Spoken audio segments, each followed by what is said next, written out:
Hi guys, today we're going to go over chapter 12, which is all about some psychoactive dietary supplements. St. John's wort was once known as the devil's scourge because it was said to prevent possessions by demons.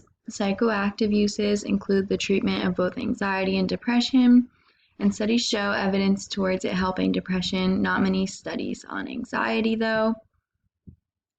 This can interact with various prescription drugs, and people using it should notify their physicians. SAMe stands for S-adenosyl L-methionine, and it is a naturally occurring substance in the body.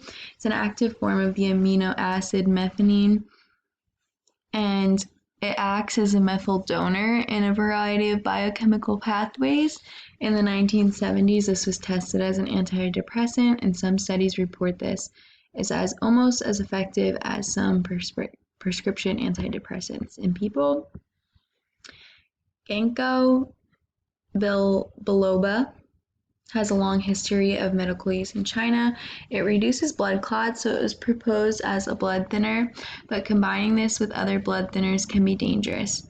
Might improve memory in Alzheimer's patients due to its presumed ability to increase blood circulation in the brain. Studies about this are not yet useful. Drugs in the media are natural male enhancement. This is not evaluated by the FDA. The three main ingredients are Tribulus terrestris, Panax ginseng, and Ginkgo biloba.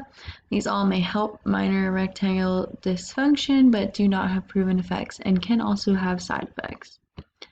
Weight control products. Herbalife is one of the largest marketers of dietary supplements, and this used to contain the herb mahuang, which contains ephedra and amphetamine-like stimulant. No more of their products contain ephedra now, as it was banned by the FDA, and some products rely on caffeine now to make that their stimulant effect. Makers of weight loss products typically reveal no answers to what doses is in their product, and people going for weight loss products are the biggest marketers of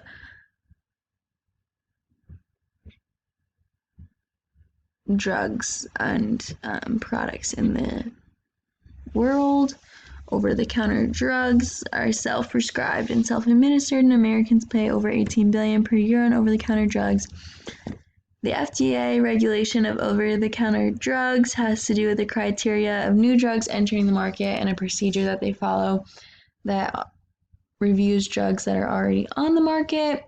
GRAS means generally recognized as a safe drug when used properly. There's a need to simplify labels so that they're easily understood on how to use drugs properly.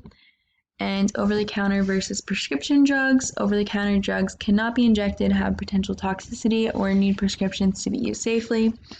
Over-the-counter drugs have a set ingredient list, and behind-the-counter drugs include the ingredient pseudoephedrine, which you need an ID and to sign for the purchase. This is usually cold medicine, and that's all.